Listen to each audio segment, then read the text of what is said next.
नितिन जी, क्या आप इस बात का आश्वासन दे सकते हैं कि इस चीज की, ये तो वाकई जांच का विषय है कि एक कंपनी जो घड़ी और ई बाइक्स बना रही थी उसे मेंटेनेंस का जिम्मा दे दिया गया। अब ये अपने कोई सामान्य व्यक्ति भी सुनेगा तो उसे समझ में आ जाएगा कि कुछ गड़बड़ है। क्या इस चीज की तह में जाएंगे आप लोग? और अगर कोई जिम्मेदार होगा आपकी पार्टी के भीतर ही, अगर यह आरोप सही है, निराधार नहीं है, तो क्या कार्रवाई होगी? कड़ी कार्रवाई, क्योंकि सीधे सीधे जिम्मेदारी उस व्यक्ति पर आ जाती है। देखिए श्वेता जी, ये पुल जो है वो नगर पालिका के अंडर में आता है। नगर पालिका मोरबी ने इसके साथ ये एग्रीमेंट किया था कि आप इसका रख रखाव करेंगे, इसका आपका रिपेयरिंग करेंगे और उसकी जो टिकट है वो भी आप कलेक्ट करेंगे। वो मोरबी नगर पालिका ने ये एग्रीमेंट किया है। अब जब जांच शुरू हो चुकी है तो ये सब बातें इसमें सामने आएगी। किसी को बचाने की या किसी को छुपाने की हमारे लिए कोई जरूरत नहीं है, क्योंकि हमारे लिए 134 लोग, ये हमारे गुजराती भाई बहन या हमारे जो टूरिस्ट है, उनकी मौत हो चुकी है। उनके प्रति हमारी जिम्मेदारी है, किसी व्यक्ति के प्रति या किसी इंडस्ट्री के प्रति हमारी जिम्मेदारी नहीं है। जिग्नेश मेवाणी जी, राहुल गांधी कहते हैं कि राजनीति में नहीं करना चाहूंगा, मैं कोई बयान ऐसा नहीं देना चाहूंगा। क्या थोड़ा संयम बरतने का समय है, या आपको लग रहा है कि अभी ही अगर इसका दबाव बनाया जाएगा तभी जांच सही होगी? संवेदना भी व्यक्त करनी चाहिए राहुल जी की तरह, और मैं जो दबाव बना रहा हूं वो जांच के लिए बना रहा हूं, और वो दबाव बनाना चाहिए। हुज ट्रेजेडी गुजरात के बोटाद, भावनगर, अहमदाबाद के जिन गांवों में हुई, वहां और उन तहसीलों में दोबारा से शराब की खरीद और बिक्री चालू हो गई है। ये दोबारा न हो, दोबारा इस प्रकार से 150-200 लोगों को अपनी जान गंवानी न पड़े। ये तभी सुनिश्चित होगा जब एक निष्पक्ष और ईमानदार जांच हो, और निष्पक्ष और ईमानदार जांच तभी होगी जब ऑनेस्ट और नॉन करप्ट आईपीएस ऑफिसर्स को जांच है। जिस कंपनी ने बिना सर्टिफिकेट वहां टहलने के लिए लोगों को इजाजत दे दी, उसका एफआईआर में नाम तक नहीं है, तो फिर गिरफ्तारी कैसी होगी? फिर किस प्रकार की जांच? तो विपक्ष और मीडिया के प्रेशर के चलते, दिखावे के लिए आपको झूठ मूठ का एफआईआर करना है, लेकिन सच्ची संवेदना हो तो इस कंपनी को नहीं बख्शेंगे। ये कहिए आप, इस कंपनी के मालिक बख्शेंगे। मैंने बोला श्वेता जी, किसी को नहीं बख्शेंगे। हमारे लिए 134 लोगों के प्रति हमारी जिम्मेदारी है। हम कोई व्यक्ति के प्रति नहीं है, हम जनता के प्रति है। हम उसको पॉलिटिक्स नहीं करते हैं। हमारी जिम्मेदारी हम करेंगे, जरूर करेंगे। ये आपकी जिम्मेवारी है कि 150 लोगों की मौत हो जाए? देखिए जिग्नेश भाई, नहीं ऐसी बात मत कीजिए। नहीं, कांग्रेस गवर्नमेंट के स्टेट में ऐसा हादसा नहीं होता है। नितिन पटेल जी, आपका बहुत बहुत शुक्रिया हमारे साथ जुड़ने के लिए। गौरव भाटिया जी, ये क्या, इसका क्या मतलब हम निकालें? अब टिकट जो काट रहा था उसे तो बताया गया होगा ना कि इतना कलेक्शन करना है, उसे तो बताया नहीं गया कि 100 टिकट के आगे बंद कर दो तुम, इसके आगे अब टिकट नहीं कटेंगे। ये गिरफ्तारियां क्या सिर्फ एक आईवॉश हैं?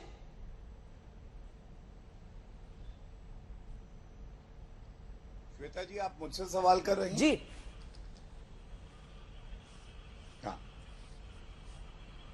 श्वेता जी, सबसे पहले तो भारतीय जनता पार्टी की तरफ से आदरणीय प्रधानमंत्री जी ने संवेदनाएं व्यक्त करी, और कल वो स्वयं मोरबी जा रहे हैं देखने। वो जो शोक लिप्त परिवार हैं उनसे भी मिलेंगे। और इसके साथ मैं सबसे पहले एक बात जरूर कहना चाहता हूं, हो सकता है किसी को विधिक ज्ञान थोड़ा कम हो सकता है कि कुछ राजनीतिक दल हैं जिनको लाशों पे राजनीति करनी है, राजनीतिक गिद्ध होना उनकी खूबी है। लेकिन मैं एक बात जरूर कहूंगा, श्वेता जी, विधि का जानकार हूं। एफआईआर में किसका नाम है किसका नहीं ये मायने नहीं रखता, बल्कि एफआईआर की प्रतिलिपि जो प्रथम पेज है मेरे हाथ में है, क्या मायने रखता है ये बताना जरूरी है। 6:30 बजे शाम को कल ये घटना हुई और 2 घंटे से कम समय में एफआईआर लिखी गई। आज 9 गिरफ्तारी हुई हैं और एक भ्रम जाल बुना जा रहा है कि ये जो गिरफ्तारी हुई है ये छोटे कर्मचारियों की हुई है, बड़ी मछली तो छोड़ दिया गया। ये भी सत्य नहीं है जो मेरी जानकारी है। जो बड़े पदों पे व्यक्ति बैठे हैं उनके ऊपर भी संगीन धाराएं लगाई गई हैं, धारा 304 और 308। और ये क्या कहती है, इसमें आजीवन कारावास की सजा हो सकती है। और 24 घंटे से कम समय के अंदर क्या किया गया ये बताना आवश्यक है। एक एक जान की कीमत है श्वेता जी, ये आप भी मानेंगी। किस तरह से 18 मिनट के अंदर एम्बुलेंस वहां पहुंची और 8 जिलों से 54 एम्बुलेंस वहां पे थी कि हम जान बचा सके, और इसी का परिणाम है 185 लोगों की जान बच सकी। 6 घंटे से कम समय में नेशनल डिजास्टर रिलीफ जो फोर्स है वो पहुंची और उसके साथ एसडीआरएफ की फोर्स पहुंची। 5 मेंबर कमेटी का गठन हुआ है। और श्वेता जी ये क्यों आवश्यक है, ये इसलिए आवश्यक है कि सारे तथ्यों की जानकारी लेने के बाद कौन दोषी है, क्या उस पुल पे 100-150 की संख्या से ज्यादा लोग नहीं जा सकते थे, क्या फिटनेस सर्टिफिकेट लिया गया कि नहीं लिया गया, सबकी जवाबदेही हो। और हमारी प्राथमिकता क्या है मैं बता दूं, हमारी प्राथमिकता ये है कोई भी व्यक्ति क्यों ना हो, कानून से ऊपर कोई नहीं है। और जिन परिवारों के लिए एक मुश्किल घड़ी है उनको ये सुनिश्चित करवा के दिया जाए कि इंसाफ हो और सख्त से सख्त कार्रवाई उनके खिलाफ हो जिन्होंने कानून की अनदेखी करी। ठीक है, हम उम्मीद यही करेंगे, जो बात आप कह रहे हैं, जो आश्वासन आप दे रहे हैं कि बड़े से बड़ा व्यक्ति होगा उस पर कार्रवाई होगी, हम आपके आश्वासन पर यकीन कर रहे हैं इस समय। लेकिन लोगों को यकीन अगर दिलाना है तो गिरफ्तारियों में वो स्पष्टता दिखनी होगी। ये जो एफआईआर हमारे सामने है जिसमें कोई नामजद नहीं था, गिरफ्तारियां जिन्हें लेकर आईजी साहब ने अभी अभी स्पष्ट किया है कि अभी तो जितने हैं वो 3 सिक्योरिटी गार्ड, 1 टिकट वाला और मरम्मत वाले। लेकिन क्या अभय दुबे आप लोग जल्दबाजी कर रहे हैं? क्या थोड़ा संयम दिखाना है आपको इस समय? राजनीति की श्रेणी में क्या आ रहा है यहां पर? हजार संवेदनाओं की मौत के बाद जिस प्रकार की सत्ता जन्म लेती है, ये भारी मन से कहता हूं, वो भारतीय जनता पार्टी की सत्ता है। आज गुजरात के नागरिकों और भारतीय जनता पार्टी के बीच जो विश्वास का पुल था वो जीर्ण शीर्ण होकर धाराशायी हो गया। मैं कुछ तथ्यात्मक खुलासे लेकर आया हूं आपके टीवी चैनल पर। क्या ये बात सही नहीं है कि किसी प्रकार का कोई सेफ्टी ऑडिट नहीं किया गया? मुझे तो दुख हुआ, आपके चैनल पर मैंने मंत्री को भी सुना भारतीय जनता पार्टी के, और नगर पालिका के जो कार्यपालक अधिकारी थे संदीप सिंह, उनको भी सुना। रिनोवेशन कह रहे थे, अरे रिट्रोफिटिंग होती है। 100 साल के पुराने जो स्ट्रक्चर हैं उनको आज की तकनीक के साथ फिर से तैयार किया जाता है। काम किसको दिया गया?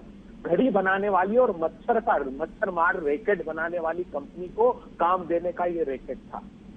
4 साल के जिशान मासूम अकेला बचाए, परिवार के सब लोगों को खो दिया। रुपेश के घर आज 4 अर्थियां उठी है। 8 साल की गर्भवती मां अपने बच्चे, अजन्मे बच्चे के साथ जल समाधि में समा गई।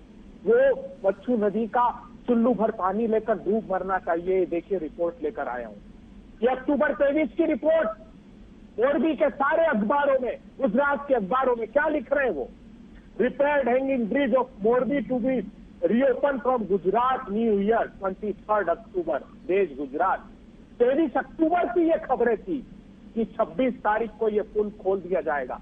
और क्या कह रहे हैं कार्यपालक अधिकारी कि हमको इस बात की जानकारी ही नहीं थी। अरे साहब, शर्म आनी चाहिए। मुझे दुख हुआ आज जब लोग असमय काल के गाल में समा गए, जब देश के प्रधानमंत्री जी केवड़िया में एक जनसभा को संबोधित कर रहे हैं। प्रधानमंत्री जी ने कहा कर्तव्य पथ।